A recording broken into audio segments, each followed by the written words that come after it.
To the point बात करेंगे अपन सभी चीजों पर। कुछ लोग इसे मान लेते हैं कि ये किसी धर्म का विरोध है, किसी विशेष संस्कृति का विरोध है, जबकि ऐसा कुछ नहीं है। मेरा किसी धर्म से, किसी संस्कृति से, किसी जाति से कोई विरोध नहीं है। ये सिर्फ भ्रम पैदा हो जाता सामान्यतः लोगों को, और न किसी जाति, धर्म या देश किसी का मैं पक्षधर हूं। जो मुझे ठीक लगता है ठीक वैसी वैसी बात कर रहा हूं।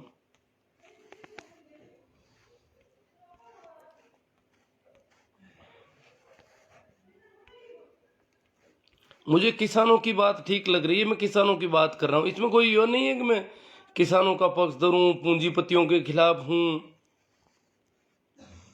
आज जो भी विकास हम देख रहे हैं वो पूंजीपतियों की बदौलत है। किसान अपना उत्पाद इंडोनेशिया तक नहीं पहुंचा सकता, परंतु पूंजीपति उसे आगे से आगे, किसान को वो मार्केट नहीं मिल सकता जो पूंजीपति कबाड़ के लाते हैं। उनकी हैसियत है, उनकी औकात है, उनके संपर्क है।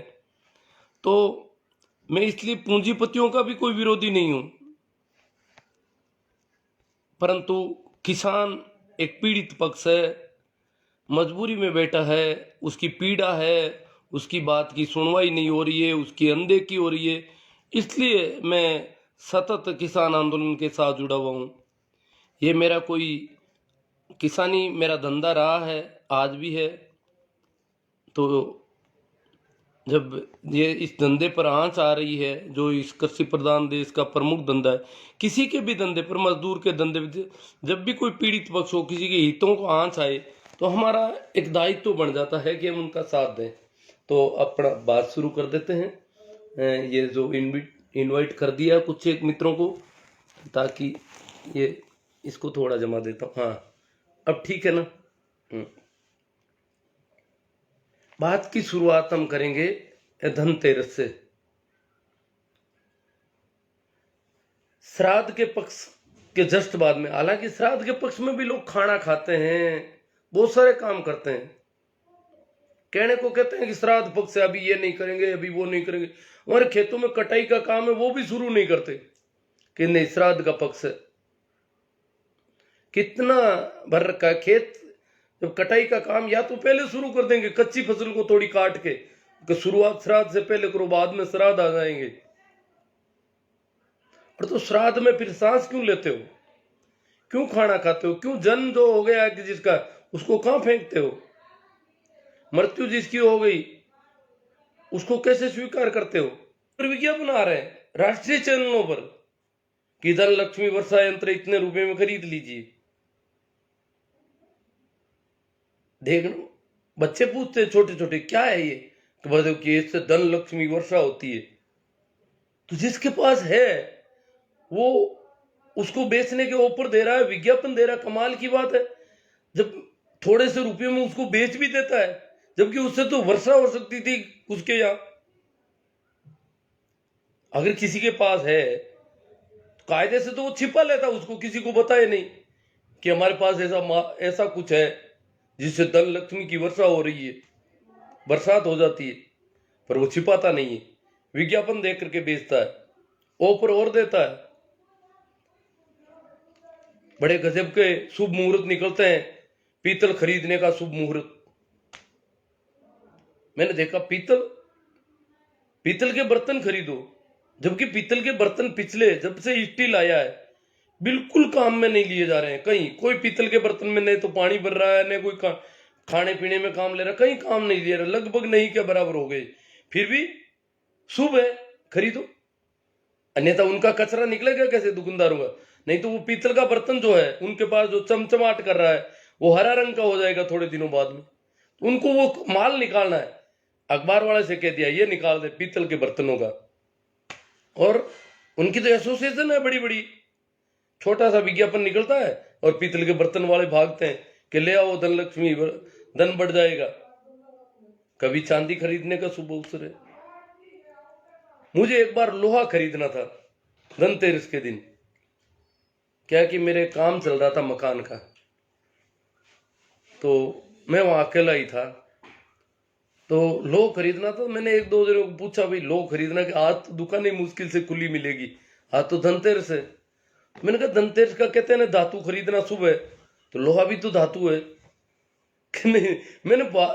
मेरे पास कांटेक्ट नंबर थे, मैंने फोन किया, दो तीन दुकानें बंद थी। एक दुकानदार बोला कि घंटे पर अभी और खुली रखेंगे, हम तो घर जा रहे हैं अभी। तो हमने खरीदा, कोई भीड़ नहीं, कोई भाड़ नहीं, खरीद के ले आए। शुभ है का शुभ। अब शुभ तो वो है जो चीज मुझे चाहिए। वो क्या, मेरा भवन निर्माण का काम चल रहा था और वो सरिया वगैरह खरीदना था, मैंने धनतेरस के दिन खरीदा उसको। जो अपनी जरूरत की चीज है वो शुभ होनी चाहिए, ना कि उनको जो निकालना है माल। दूसरी बात अपन करेंगे, धनतेरस के बाद अपन आते हैं दीपावली मुख्य त्योहार पर। ये क्या त्योहार है? ये हिंदुओं का त्योहार है, इस प्रकार प्रचारित किया जा रहा है। दीपावली, मैंने जब पढ़ा शुरू शुरू में कि दीपावली त्योहार पर जो निबंध हम पढ़ते थे कि दीपावली हिंदुओं का प्रमुख त्योहार है, बाद में पता चला कि ये तो सभी का त्योहार है। ये तो देखा जाए तो इस भारत का प्रमुख त्योहार है, इस भारत भूमि का। यहाँ के लोगों में चाहे वो किसी भी संप्रदाय से रिलेटेड है वो मनाते हैं, परंतु ज्यादातर किताबों में यही आता था कि रामचंद्र अयोध्या वापस लौटे थे।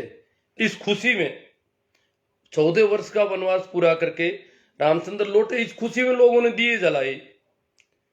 खुशी का अवसर होना भी चाहिए, रामचंद्र आए हैं और त्योहार उत्सव का मौका अगर मिलता है तो मनाना चाहिए।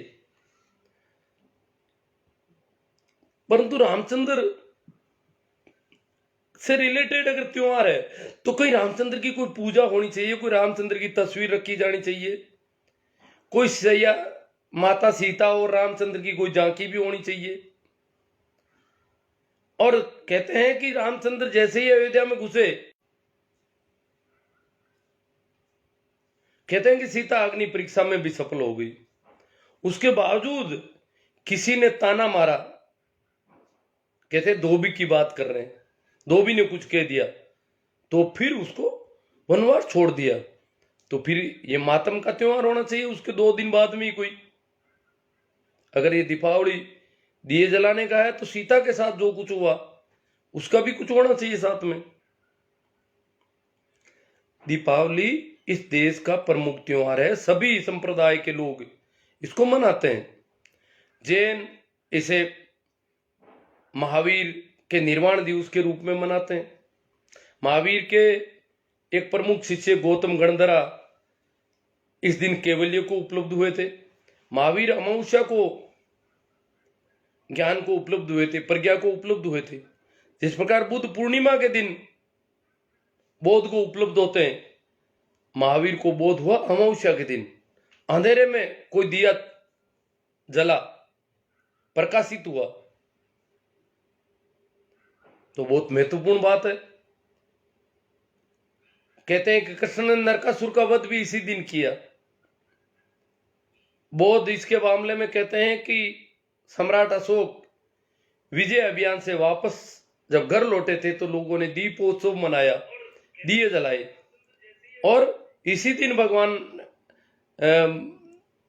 बुद्ध के एक शिष्य वो थे जिनसे अशोक ने बौद्ध धर्म की दीक्षा ली और बौद्ध धर्म को राज्य धर्म घोषित किया। इस खुशी में वो भी मनाते हैं। इधर सिख भी मनाते हैं कि इस दिन हरगोविंद सिंह जहांगीर के कारागृह से छूटकर वापस आए थे। इस खुशी में लोगों ने दिए जलाए। इसी दिन स्वर्ण मंदिर की स्थापना की। तो ये बहुत सारे, अगर देखा जाए तो मुसलमान भी अभी भी गांवों में मुसलमान कुछ मुसलमान बनाते हैं। अब शहरों वाले बंद हो गए धीरे धीरे। ये भी धीरे धीरे गांवों में राम राम करने भी जाते हैं इधर उधर घरों में। तो इस तरह से देखा जाए तो ये पूरे देश का एक त्योहार है। इसको किसी एक पर्टिकुलर किसी का त्योहार नहीं कहा जाए और होना भी चाहिए। देखो, त्योहार का मौका जितना मिले, उत्सव के जितने मौके मिले वो आदमी को मनाने चाहिए, खुश होना चाहिए। परंतु इसके बहाने अगर कोई लूटपाट हो रही है, कोई धोखाधड़ी हो रही है, उससे सचेत होना जरूरी है। कहीं हम अपना दिवाला नहीं निकाल दे इस दिवाली में। दिवाली तो रोज मनानी चाहिए, एक दिन क्या दिवाली मनानी, पूरे साल उत्सव होना चाहिए। एक दिन दिवाली मन लिए, खुश हो गए, कपड़े नए पहन लिए, दूसरे दिन मुंह लटकाए फिर रहे जैसे दिवाला निकल गया हो। तो उत्सव के मौके जरूर होने चाहिए, अच्छी बात है, परंतु हम कर क्या रहे हैं। दीपावली के दिन सभी संप्रदायों में दो चीजों की एक रूपता देखी जा रही है। एक तो दिए जलाते हैं, रोशनी करते हैं, छोटी मोटी आतिशबाजी भी होती है। दूसरी लक्ष्मी पूजा, ये सभी में हो रही है। कायदे से जो जैन धर्म का मामला है, जैनी लोग हैं, उनके लिए त्योहार महावीर को, प्रज्ञा को उपलब्ध होने का त्योहार है, बोध को उपलब्ध होने का त्योहार है।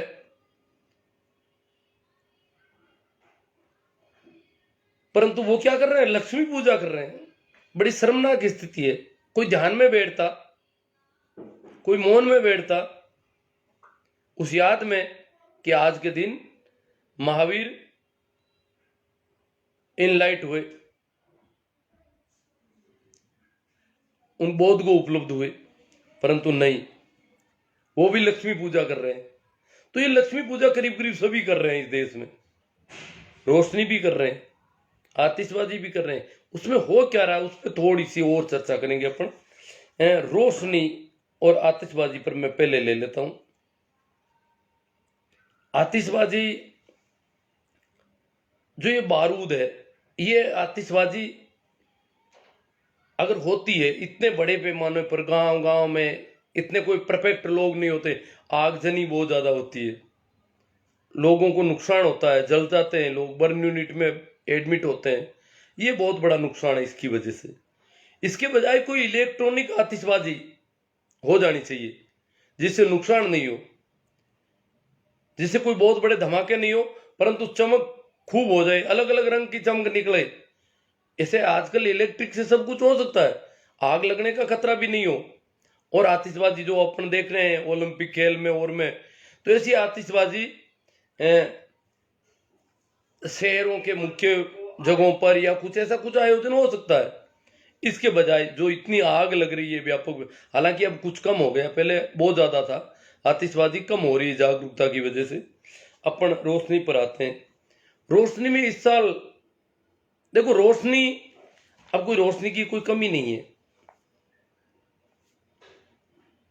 रोशनी की बहुत अच्छी व्यवस्था है। रोशन करने के ऐसे इलेक्ट्रिक दिए आ गए खूब। जब इलेक्ट्रिक दिए उनका विकल्प हो गया, रोशनी अच्छी है, कोई प्रदूषण नहीं है, रत्ती भर भी इलेक्ट्रिक दिए से कोई प्रदूषण नहीं है, रोशनी अच्छी है। फिर भी अभी 9 लाख दिए जलाए हमारे सरकार ने, ऐसे अखबारों में खबरें आ रही है कि सरकार ने 9 लाख दिए जलाने का कोई कार्यक्रम किया, करोड़ों रुपए खर्च हुए। रुपये भले ही खर्च हो, अगर उत्सव है तो खर्च हो जाने चाहिए रुपये, कोई बात नहीं, रुपये कोई बहुत बड़ी बात नहीं है, परंतु 9 लाख दियों में खाद्य तेल जलाया गया जो खाने के काम आ सकता है। ये बात थोड़ी उस देश के लिए जहां अभी दुनिया की सबसे ज्यादा कुपोषित आबादी रहती है, दुनिया में सबसे ज्यादा कुपोषित किसी देश में है तो इस देश में है। यहाँ का हंगर इंडेक्स अभी देखा होगा आपने, 100 से नीचे पायदान पे जा रहा है।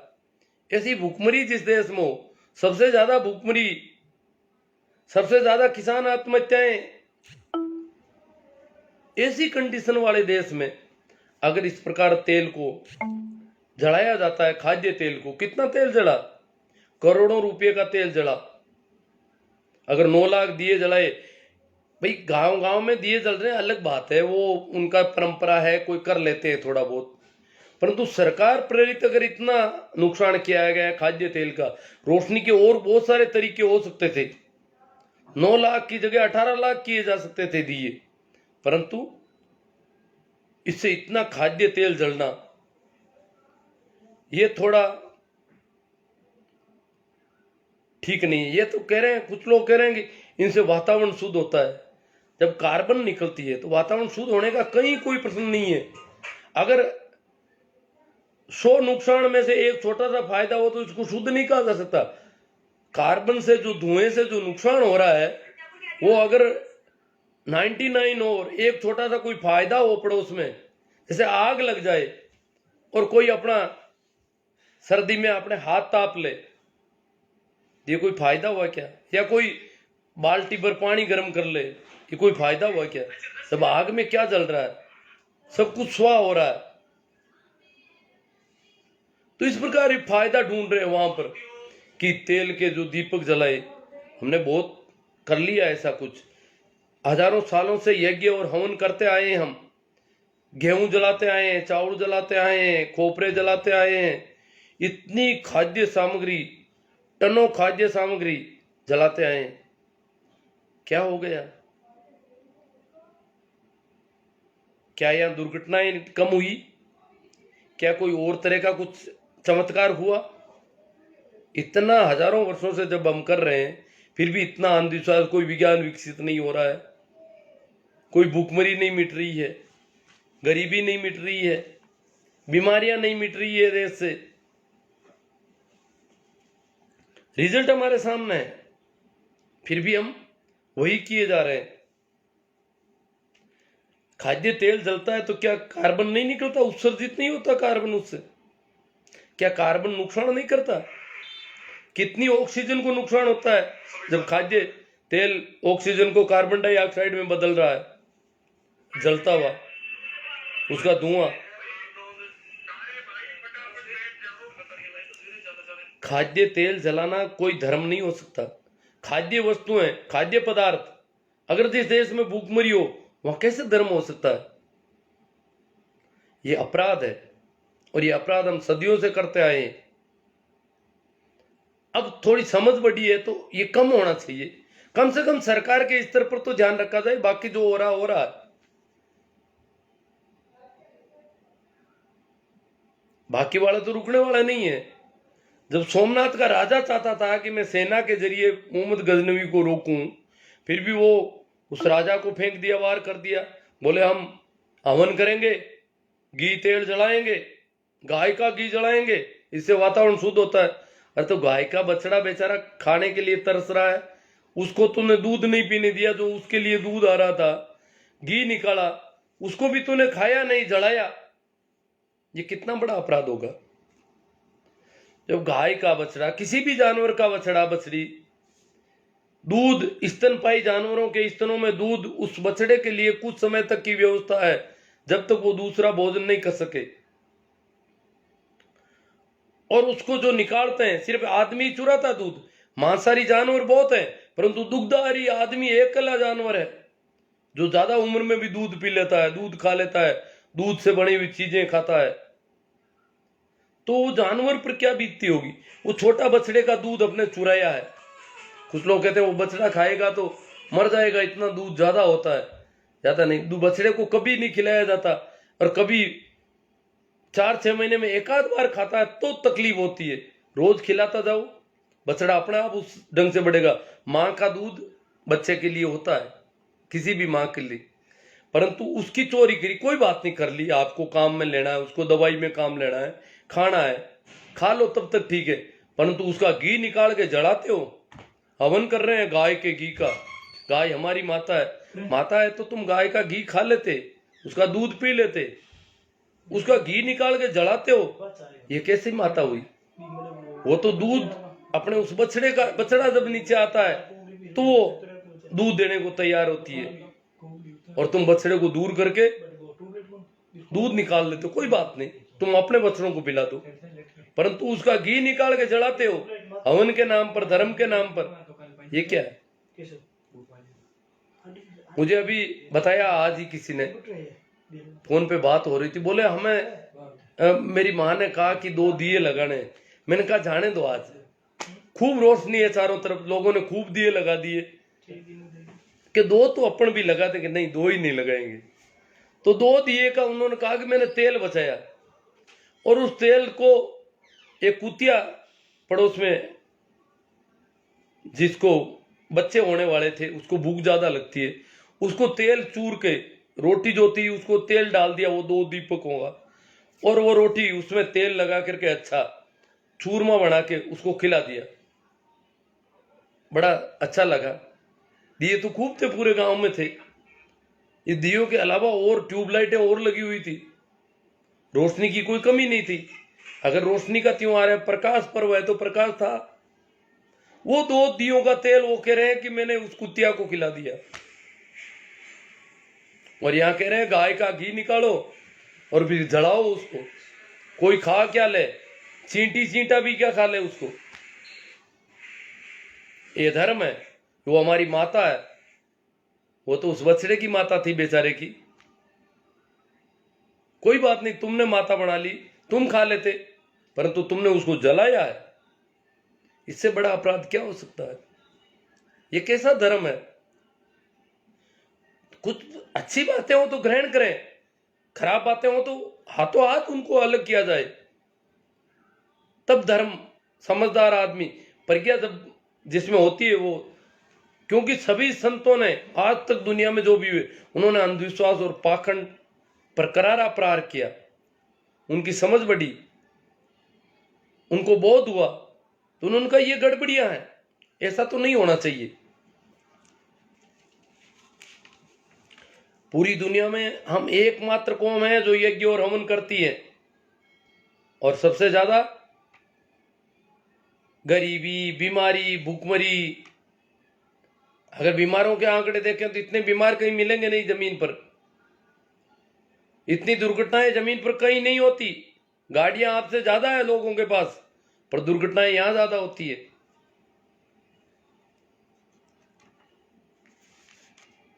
अकाल ज्यादा पड़ते हैं।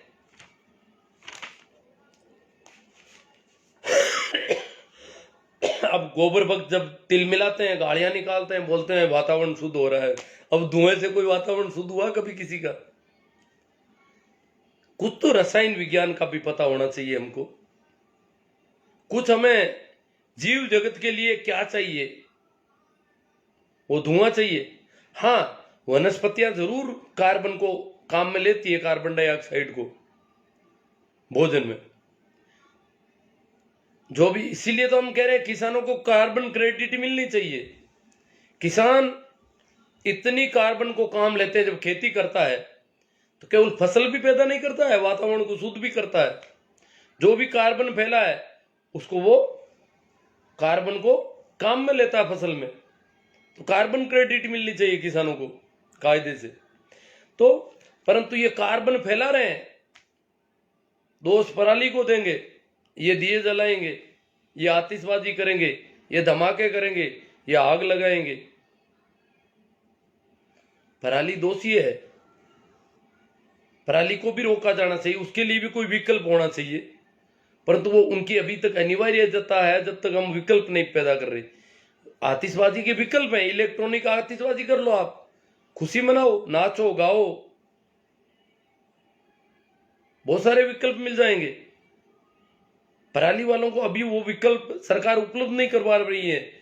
कोशिश करनी चाहिए, वैज्ञानिकों को इस काम में लगाना चाहिए कि पराली को कैसे निस्तारण किया जाए उसका, ताकि जलाए नहीं। और ये जो राष्ट्रीय राजधानी का वातावरण दूषित हो रहा है, ये चिंता का विषय है देश के लिए। परंतु अकेले किसानों को दोषी ठहरा दो।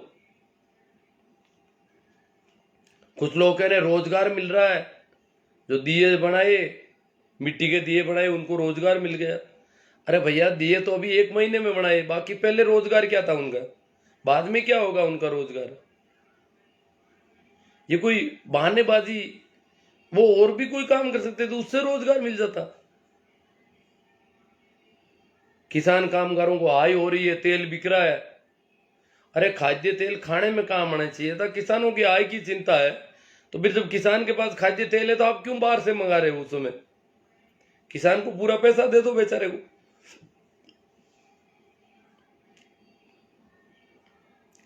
ऐसी बेवकूफी हम सोमनाथ में कर चुके। सोमनाथ लूटा गया इसी बेवकूफी से। यज्ञ हवन करके हम दुश्मन को अंधा कर रहे थे उस समय, और क्या हालात हुए। आगे अपन बात करेंगे लक्ष्मी पूजा की। लक्ष्मी पूजा क्या है?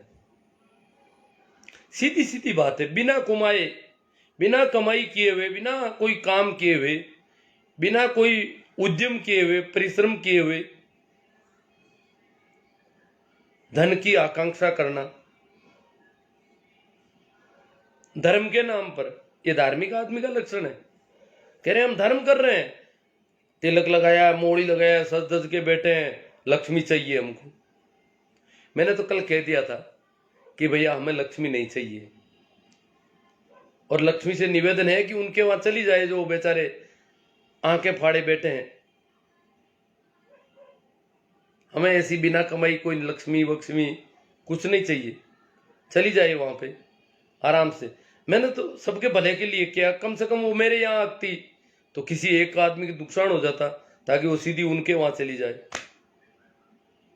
लक्ष्मी के नाम से लक्ष्मी पूजा, इसको धार्मिक रंग दिया गया। देखो ये धर्म है, बड़ा ये धार्मिक तरीके से बैठते हैं, कर्मकांड करते हैं।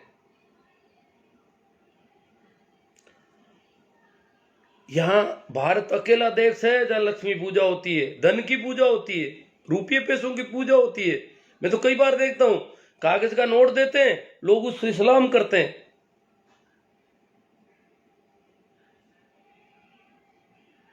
नमन करते हैं, प्रणाम करते हैं। अरे नमन और कहीं करना चाहिए था, ये रुपयों से नमन कर रहे हो तुम। कहने में कहते हैं हम आध्यात्मिक व्यक्ति हैं, वो भौतिकवादी है यूरोप के लोग। तुम गजब के आध्यात्मिक हो भाई, पूजा करके धन इकट्ठा करने की कोशिश कर रहे हो, वो भौतिकवादी है।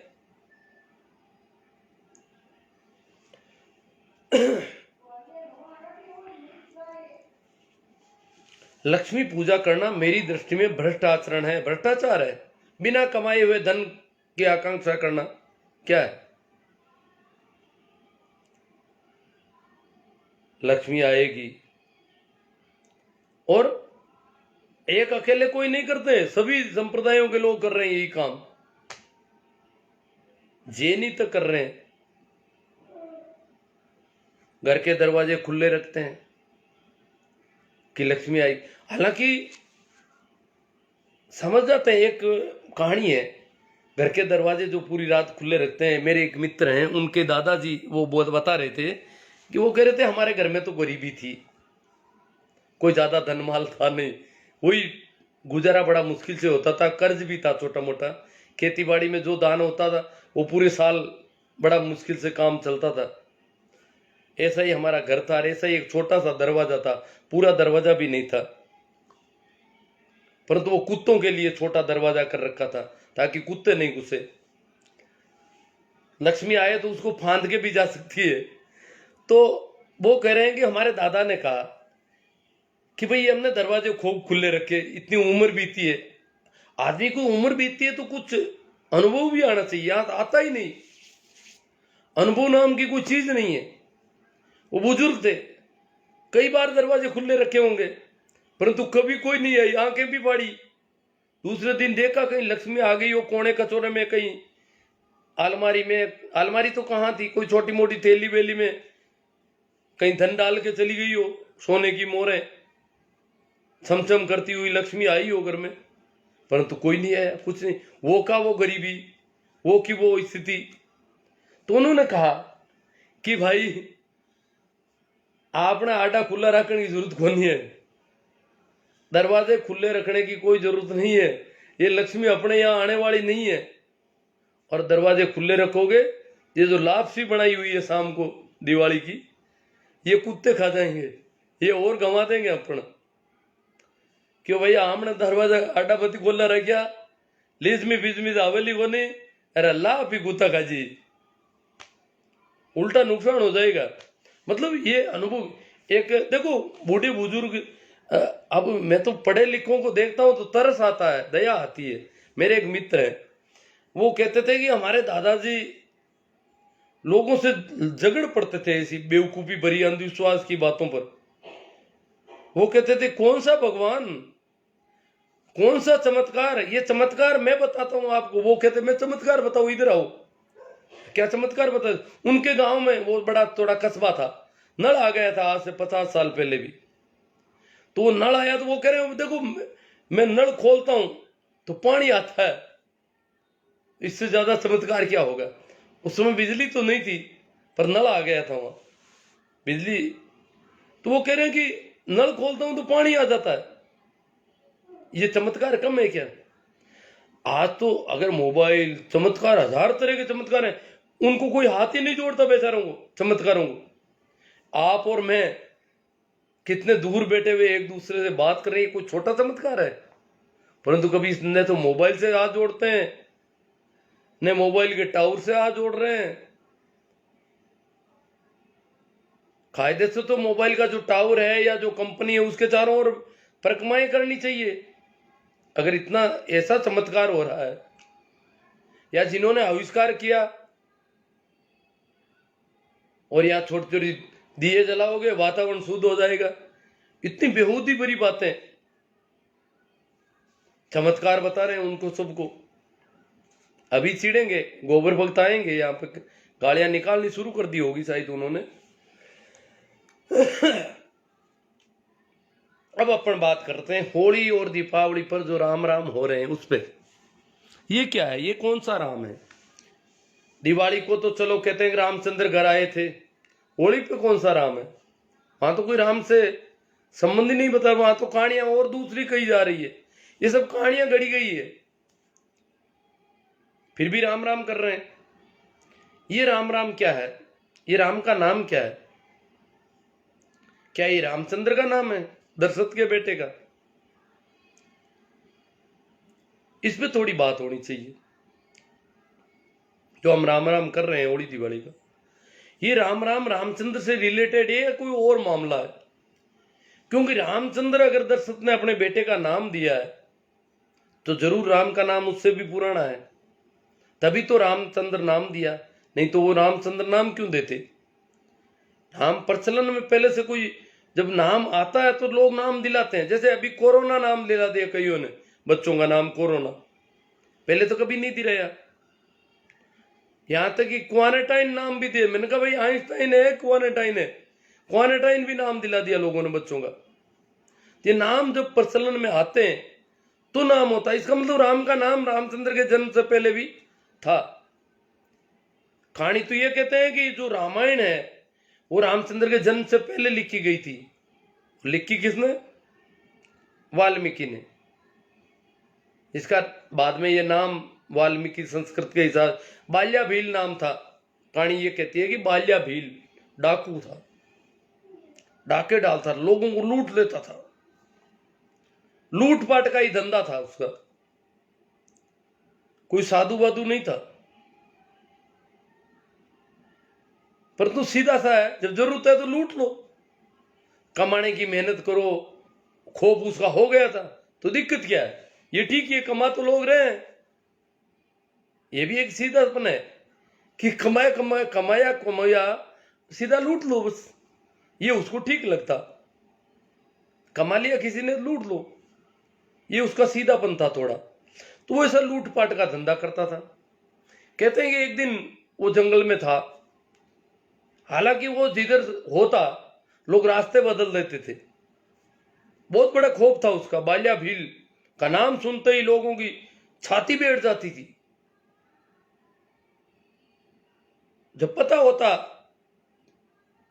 तो गांव मोहल्ले में लोग ध्यान रखते हैं कि इस रास्ते पे कोई नहीं जाए, इधर वो गया है, वो लूटेगा। परंतु कहते हैं नारद को भी रोका गया, परंतु नारद वहां पहुंच गए। वो तो अपनी मस्ती में धुन में वीणा बजा रहे थे, गीत गा रहे थे, अलमस्त फकीर थे। बाल्या भील घर जा, बोले ये क्या है, आज तक मेरे पास ये सीधा कोई आया ही नहीं ऐसे, ये तो आ रहा है, डर ही नहीं रहा है। वाल्मीकि को, बाल्या भील ने कहा नारद को कि तेरे पास क्या है, निकाल बाहर, मैं लूटूंगा, मैं लूटता हूं। बाल्या भील मेरा नाम है, तुझे अभी पता नहीं है। लोग मेरे सामने आते हैं तो कंपने लग जाते हैं, तू ऐसे क्या कर रहा है। बाल्या भील भी चकित हो गया कि मैं खड़ा हूं, फिर भी आदमी कंप नहीं रहा, नाच रहा है, गा रहा है, अपनी वीणा बजा रहा है अपनी मस्ती में। इसकी मस्ती क्यों नहीं? आज तक ऐसा आदमी नहीं देखा जो मेरे सामने इस प्रकार खड़ा होता हो। फिर बोला, अरे पता है कि नहीं है, जान खतरे में है तेरी। फिर भी वो तो वैसी मस्ती में। बोले तेरे पास क्या है, वो निकाल बाहर कर, मेरा काम लूट पाट का है। तो नारद बोले कि मेरे पास बहुत कुछ है, अगर कोई लूटने को राजी हो जाए तो मैं लुटाने को राजी हूं, तू लेने को राजी हो तो मैं देने को तैयार हूं, इसीलिए तो मैं आया हूं। मैं कोई तूने सोचा होगा ये बेवकूफ है या कैसे हुआ था, खूब खिलाया पिलाया जा रहा था, बकरा भी राजी राजी खा रहा था, मोटा तगड़ा हो रहा था, कई दिनों से उसके चारों ओर यज्ञ हवन हो रहा था, खिलाया पिलाया जा रहा था, बड़ा श्रृंगार किया हुआ था उसका, और उसको बलि वेदी पे चढ़ाना था। जानवरों की बलि तो मामूली बात थी, यहां धर्म के नाम पर गोमेघ यज्ञ, अश्वमेघ यज्ञ, नरमेघ यज्ञ, नर बलि भी होती थी। तो बकरे की बलि चढ़ाने की बात हो रही थी। बुद्ध वहां से गुजर रहे, उस पंडित को पूछते हैं, भैया क्या कर रहे हो ये? कि बोले कुछ नहीं, यज्ञ हवन कर रहे हैं। तो बोले इस जानवर को यह क्यों मान दिया? कि बोले इसको तो इसकी मुक्ति करनी है। कि बोला यह तो मुक्ति जानता भी नहीं बेचारा, इसको क्या पता मोक्ष करेंगे इसका मोक्ष, ये मोक्ष में राजी भी नहीं है, ये तो घास चढ़ने से राजी है, इसका क्या मोक्ष? अगर तो मुक्ति कर रहा है, भला कर रहा है, मोक्ष कर रहा है, तो तेरे बाप का कर, इसका क्यों कर रहा है? बुद्ध तो सीधे सपाट थे। और इस प्रकार बुद्ध ने ये जो हिंसा हो रही थी, महावीर और बुद्ध दोनों ही अहिंसा के परम उपासक थे, करुणावान व्यक्ति थे। उन्होंने ये जो धर्म के नाम पे कर्मकांड, यज्ञ, हवन, बलि ये जो हो रहा था उस पर करारा प्रहार किया।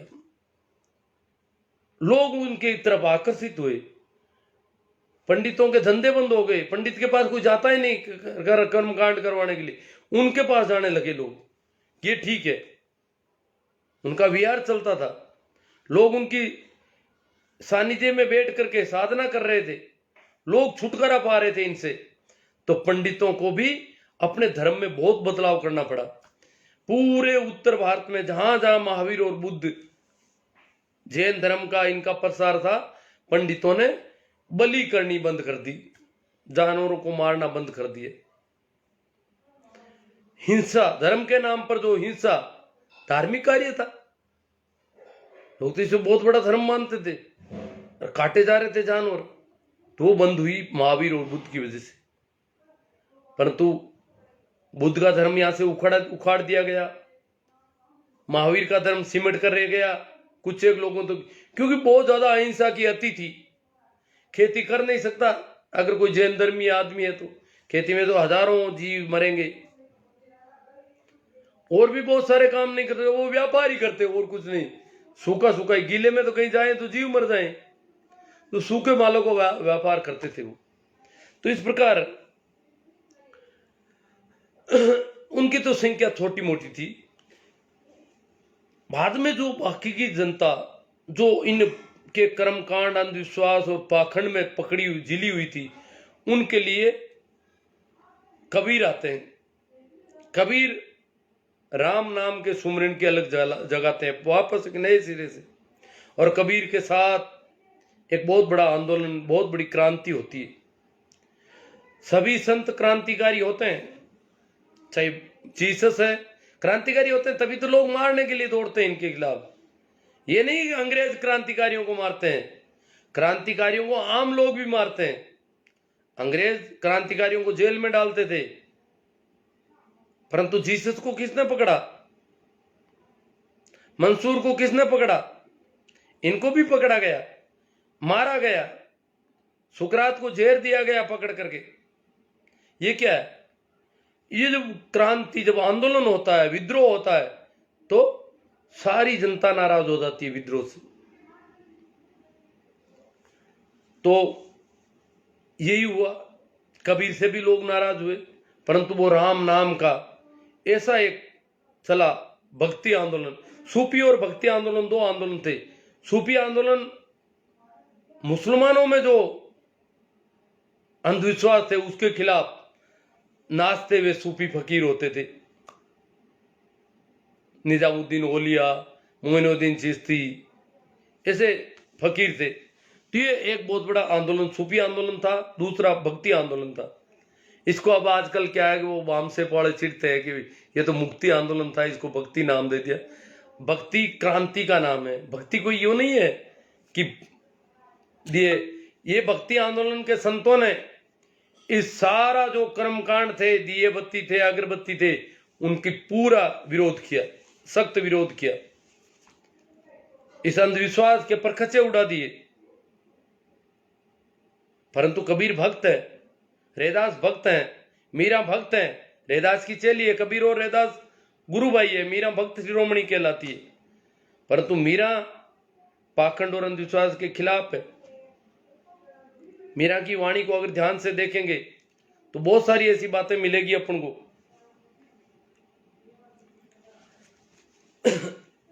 तो ये राम नाम वहां से शुरू होता है। और उन लोगों ने जो पाखंड और अंधविश्वास के खिलाफ थे, जो कर्म कांडों में, जिनके पास कर्म कांड करने का कोई समय ही नहीं था, जो मेहनत का स्वर्ग थे, जो ब्राह्मणों के चुंगुल से निकलना था, वो तो धोखाधड़ी थी। कभी कहते ये दे दे, तेरी गाय दे दे, तेरे ये फायदा हो जाएगा, तेरे बाप को दूध मिलेगा। तेरा जो बाप मरा है ना, वो मर रहा है, दूध नहीं मिल रहा है उसको, तू गाय मुझे दे दे तो तेरे बाप को दूध मिल जाएगा। बाप के लिए इतना तो कर। जबकि किसी पशुपालक के पास ये जाकर के गाय मांगते, गाय क्या थी? गाय उस समय मुद्रा थी।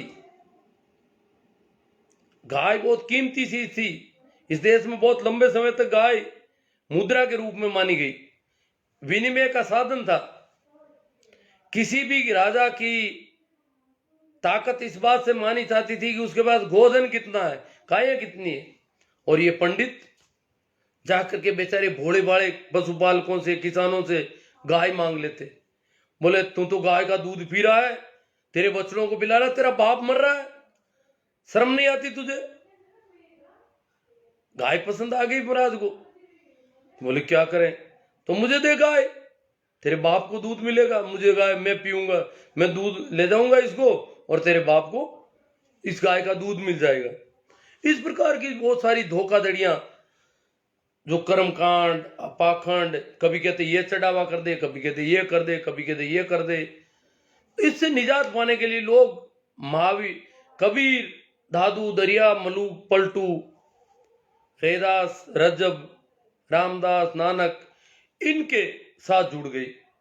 बोले ये बात सही कहते हैं। उन्होंने इनको अंधविश्वास और पाखंड के परखचे उड़ाए, सबको एक एक करके लिया नंबर पे। कबीर ने तो मुसलमानों को भी नंबर में लिया पूरा। कहां कर पातर जोरी के मस्जिद लई चुनाई, अरे ताचड़ी मुल्ला बांग दे, क्या बेरा हुआ खुदाई। तो इस प्रकार ये जो आंदोलन था उससे दीक्षित कौन हुए? मेहनत का स्वर्ग। उन्होंने राम का नाम लेना शुरू कर दिया। संतों ने कहा भाई राम राम की माला चलनी चाहिए, राम राम राम राम राम राम राम राम राम। डूब जाओ इसमें, आनंद में, आनंद को उपलब्ध हो जाओगे, मस्ती में उपलब्ध हो जाओगे। इन बेवकूफों के क्यों चक्कर काटते हो? ये तुम्हें धोखा कर रहे हैं, ठग रहे हैं, धोखाधड़ी कर रहे हैं। मृत्यु बोध इन पर भी बोले कबीर, तो लोग उनसे निकल गए। अब उनकी दिक्कत हो गई, करें क्या? लोग तो जाके पूछे भाई ये क्या, मैं जानू मेरो राम जाने, मैं तो राम राम करा। तो इस प्रकार राम राम करने का रिवाज हमारे घरों में आज भी बूढ़े बुजुर्ग बैठ के राम राम माला फेरते हैं। ये जो राम राम का रिवाज किन में है? ये है उन जातियों में जो नीची जातियां कहलाती है, जो मेहनत का स्वर्ग है। वो अपने बच्चे का नाम भी राम के नाम से रखते हैं। वो जब भी कोई मिलता है राम राम सा, राम का नाम लेते हैं। राम का नाम याद दिला दो, राम नाम सुमिरन की बात कर रहे हैं संत। रामचंद्र का किसी संत ने कभी कोई नाम नहीं लिया, उससे तो कोई लेना देना ही नहीं। राम नाम सुमरन की बात थी, तो राम का नाम, बच्चों के नामों में राम का नाम, हर काम में राम राम राम राम, सब जगह राम राम। होली दिवाली आई तो राम राम, कोई मिला तो राम राम। ये राम राम संतों का दिया हुआ राम है, इसका रामचंद्र से कोई रिलेशन नहीं। हाँ, ये क्या कि इन्होंने धोखा किया है वहां पर। उन्हीं दिनों एक किताब संस्कृत की जो वाल्मीकि रामायण थी, उसको बेस मान